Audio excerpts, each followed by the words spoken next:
Rentre dans ta défense, s'il te plaît. Pour dire vous l'avez. Le monde peut vivre sans religion, monsieur Mobitan. Le monde ne peut pas vivre sans spiritualité. Voilà. D'ailleurs, les chiffres disent que 13% de la population mondiale est athée. Ça veut dire qu'il y a 1100 millions de personnes pour qui Dieu ne signifie rien. Et ces personnes vivent quand même dans ce monde-ci. Ça, c'est les personnes athées. Maintenant, je ne connais pas le chiffre des personnes animistes, mais elles existent aussi en milliers. Des personnes pour qui chaque élément de la nature a une âme et donc peut être... D'ailleurs, sujet à une adoration. Non, pas à une adoration. Ça, c'est dans le christianisme qu'on parle d'adoration. Parce que dans la spiritualité africaine, nous nous complétons, nous ne sommes pas égaux devant le Seigneur, comme c'est dit chez les chrétiens. Nous nous complétons. Et donc, sans vous, je ne suis rien. Pourtant, chez les chrétiens, c'est le contraire. Donc, je dis, le monde peut vivre sans religion, mais le monde ne peut pas faire abstraction de la spiritualité. Pour la simple raison que j'ai fait la distinction. Dans les religions, il y a le bon Dieu ici, le diable ici, et il y a un mec qui vient sauver le monde. Chez les chrétiens, c'est Jésus, chez les musulmans, c'est Mohamed. Dans la spiritualité, il n'y a pas de Messie. Dans les cultures africaines, il y a les ancêtres. Mais les ancêtres, chacun a son ancêtre, c'est son ascendant, il n'y a pas un ancêtre pour tout le monde.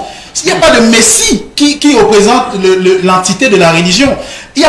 Dans aucune spiritualité, on s'est prévalu en disant que nul ne peut aller au Père s'il ne fait le culte des crânes, s'il ne fait les djingis, s'il ne fait... Il n'y a pas de Messie. C'est chacun... Est-ce que vous comprenez bien ce que je dis? J'ai mon ancêtre, vous avez... Oui, je suis d'accord, mais c'est mon Messie à moi. Vous avez le vôtre. Le christianisme dit que vous n'avez pas de Messie, c'est Jésus. C'est ça le problème. Le christianisme dit que nul ne peut aller au Père sans passer par notre frère-ci. C'est ça le problème justement, parce que regardez sur ce plateau, le monsieur Jean prend la parole. Pas dire à la fois. Jean prend la parole. Sur ce plateau, si vous scrutez bien les paniers, vous allez voir entendre que M. Castelman ressemble drôlement à Jésus. C'est le seul ici d'ailleurs qui ressemble drôlement à Jésus. Selon toi. Et nous, parce que les gens... Et nous, M. Moubita, c'est tellement chez lui des photos de ses ascendants qui lui ressemblent, pareil chez moi, pareil chez lui. C'est de ça qu'il s'agit, c'est-à-dire que je n'aurais pas été ici si le grand-père de mon père n'aurait pas existé et on parlait comme ça sur 1000 personnes. C'est à eux que je fais référence, c'est eux que je considère comme étant les intercesseurs pour moi auprès du divin.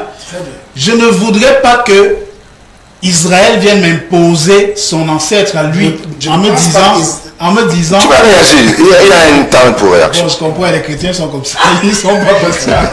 Les chrétiens, c'est comme ça. Tous les défauts. Vous aurez la parole. Si vous avez le saint. Donc, on peut vivre, c'est à cette question que je répondais, on peut vivre sans religion, mais pas sans spiritualité. Monsieur Castelman, je voudrais vite répondre à une. Vous avez pris la parole au départ et puis vous avez dit que deux choses. D'abord, rendez à César ce qui est à César. Et puis vous avez dit Jésus est mort en donnant sa vie pour nous. Ces deux choses m'ont toujours posé un problème. Parce que quand vous dites, pour moi c'est le début de l'escroquerie et même de la corruption, rendez à César ce qui est à César. Quand vous dites rendez à César ce qui est à César et à Dieu ce qui est à Dieu, comment est-ce que vous positionnez César à côté de Dieu? Qui est César à côté? César aussi appartient à Dieu. Ça c'est des mobiles d'escroquerie et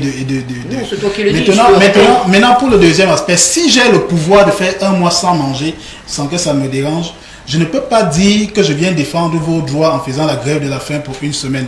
C'est l'arnaque. Ce que je veux dire, c'est que si votre Messie a le pouvoir de ressusciter, alors il ne va pas mettre sa mort comme étant le gage de l'amour qu'il a pour vous, puisqu'il va aller se réveiller. Si quelqu'un meurt pour vous, il meurt vrai. Dans la S'il va se ressusciter 3 jours après, c'est du mensonge. C'est de l'arnaque. J'appelle les religions importées les religions de la peur. Parce que c'est les Africaines, beaucoup. Les religions importées, je les appelle les religions de la peur pour la simple raison que... Moi j'ai entendu les Africains parler des religions africaines. Pour la simple raison que c'est la peur qui est l'essence de ces religions-là. Si on vous dit que le diable n'existe plus dans vos religions, la religion est finie. Parce que voici un mec qui fait du mal, et au lieu de finir avec lui, vous partez tuer l'enfant de Dieu. En fait, il faut que le diable vive pour que vos adeptes aient constamment peur. Et c'est ça qui renfloue vos caisses. Si le diable meurt, la religion est fermée. C'est pour ça que je les appelle les religions de la peur. Votre message est passé. Père Benoît, vous avez réagi.